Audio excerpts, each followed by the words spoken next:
there, World of Tankers. I'm Blitz, and in today's video, I'm going to be playing possibly what the worst tank in Blitz is, Tier 4 tier. As you can see here, we have the T-28. This isn't the T-28 prototype, which in my opinion is actually a very solid tank. This is just the flat-out T-28.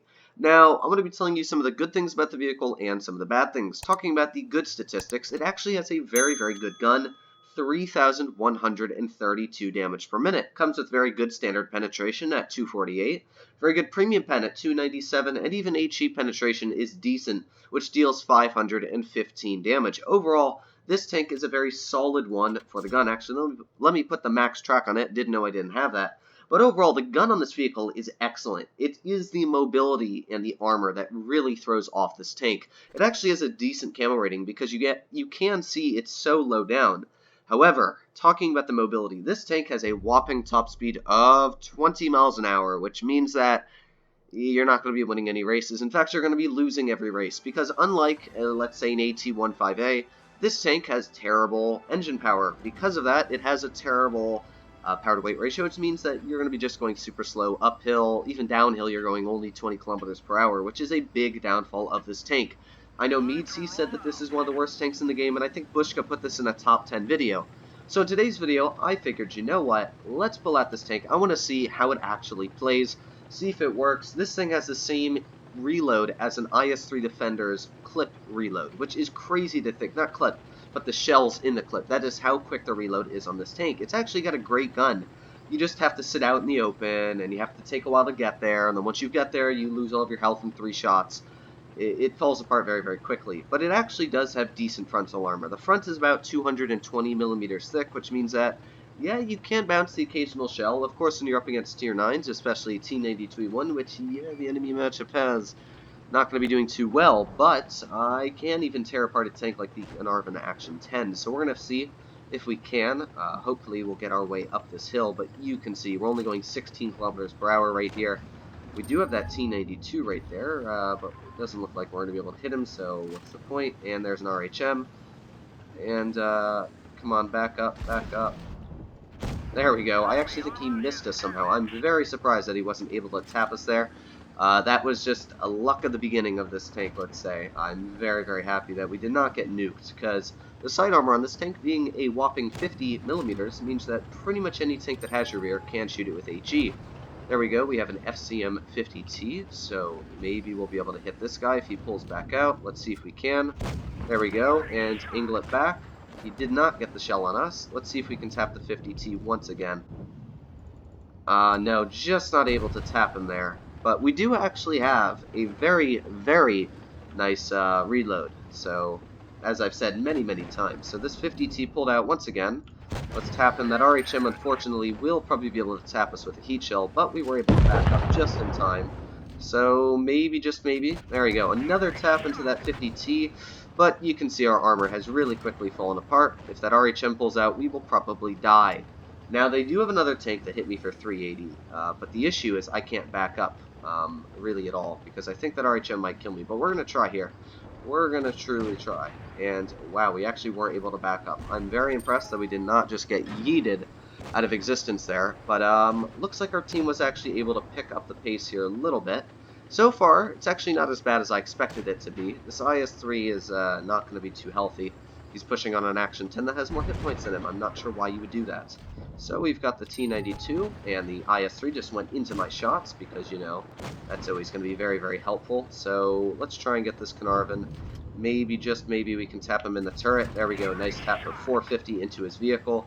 We've got that same RHM. I'm expecting the T-92 to pop out once again, so we're going to wait for him. Because, yeah, that's a nasty tank. Good thing is, Action 10 is going to be dead, hopefully. There's the T-92, maybe the track wheel. No, we did not get a tracking shot. Let's actually put on our fast reloader. That way we might actually be able to tap him again here. There you go. We actually got a nice bounce there from the T-92. Very surprising that we did bounce that shell. So, there we go. Unfortunately, it doesn't look like we're going to be winning this first game, as you can see. Just, yeah, the team did not work out too well. So, maybe, just maybe we'll bounce the shell. Come on. Come on. Bounce it. No. Unfortunately, we did not bounce the shot. I'm actually going to turn down my game volume. It seems a little bit too loud, so let's see where that is under. Oh, it actually is pretty quiet, but we'll turn it down a little bit. It seems a little loud. But overall, that was a very good beginning. 3,500 damage, I think that was, 3,400. We were actually able to get some damage out. Now, unfortunately, our team is going to die very, very quickly here, and we get to watch them die while we wait for the tank to come back. But overall, the first game actually wasn't that bad. As I said, if you can actually get the tank in a decent position, the gun can do the job. But the issue, oof, that was a pretty nasty shell. But the issue is getting it in that position is just such a hard thing to do, and that's what makes it such a brutal tank. If this thing went 35 kilometers per hour, I don't think it would be that bad of a vehicle. The issue is that it goes 20 kilometers per hour at best. Yeah, I'd say it averages about 15 to 16. Especially when you're going uphill, it goes about 4. Which means that when you're trying to do anything in this tank, people will easily flank you. A T-49 easily gets HEs in your side, the rear, whipping off about 70% of your hit points in a single shot. If that RHM had penned us with any of his shots, even a heat rend would have taken off half of the health of our vehicle, which is definitely something that you don't want to happen to you. So that, in my opinion, is why the tank is so bad. It's just because it's very inflexible. Now, the T-95, which is the predecessor of the T-28, which is actually, if you look at it historically, just a T-28 with doubled up tracks, in my opinion, the T-95 is a really, really solid tank because it carries a big gun, and it's got much better armor. People are very scared to push on a T-95. The T-28 just doesn't have that sort of oomph that the T-95 does. But, as you can see, somehow performed top on the team, actually did decent there, so let's do one more game in this tank and see how it does work out. So my guess is it's not going to go too well the second try. I tried doing this video about a week ago, and I actually had to give up doing the video because the teams weren't that good, and this tank, I literally averaged like, I think 1,000 damage because the tank just died every time I pulled out. It would be penned. 3 shells from any tier 8 is going to probably kill you, but this is actually a better matchup for us, which sometimes is good, sometimes is bad. So here we go, let's see if it does work.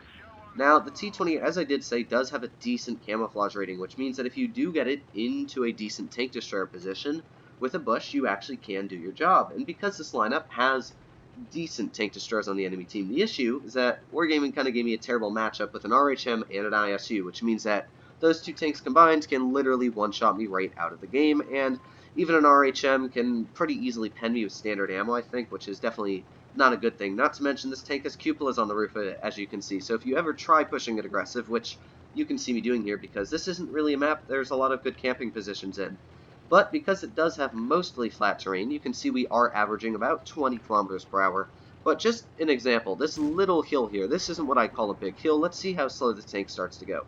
18, 17, 15, 14, 12. We got down to 12 kilometers in that hill there. Now there we go, there's an ISU, which means that if he hits us, we are literally dead. That was even an HE shell, and it still, with only 400 damage, pretty much ruined our tank. So that just shows you why this vehicle literally has absolutely no armor. But it does have a good gun, as we've said, and hopefully we're going to be able to tap this VK-45 in the lower plate when he does back up here. It hit him in the lower plate, did not penetrate. Very surprised on how that even happens, but we've got, yeah, there you go. There's another example of the armor just not making sense. It's got decent armor in the front, but yet an LTTB can penetrate us right through the front. And we ricochet right off the frontal armor. This is American tank issues, so if this LTTB can pen us again, I'll be very surprised. But we're going to wait for him to pull out here. Maybe just tap him in the turret. Alright, there we go. So that's about where he pulls out. So we're going to wait again, see if he pulls out there. If he does, we're going to get a nice tap into him. Come on. Oh, come on. This gun really does not want to connect. So that's one big unfortunate thing for us here. Okay. And he can penetrate through the front with premium, so what's the point? That's actually really, that's really sad that an LTTB can pen us through the front with premium rounds. I didn't think he could, but it looks like he can. And we cannot pen him. And there you go, we are dead.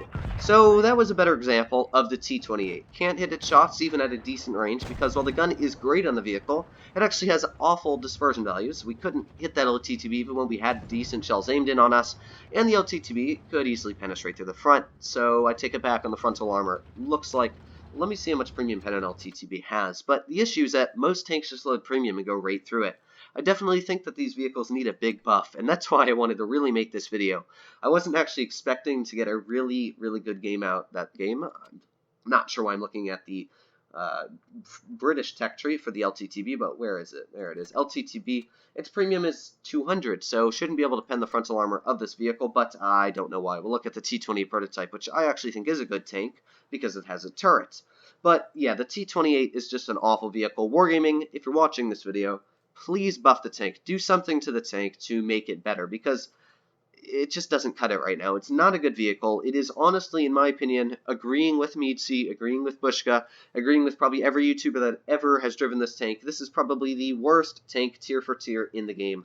Do not grind it. It is awful. And that is why it's just such a bad vehicle. I actually like the T-95. I think it's fun. But it's just the T-95 has spaced armor on it. It's thick. And even the T-95, for some reason, Wargaming nerfed it. I'm not sure why they did that, which in my opinion ruins most of the fun out of the vehicle. But hopefully you guys did like this video. Let's see how we did that game. Yeah, not even that good, but somehow we still did middle on the team. But other than that, guys, I hope you're all doing well out there. Stay happy, stay healthy. Make sure to subscribe to the channel. We're almost at 15,000 subscribers. But stay happy, and I'll see you in the next one.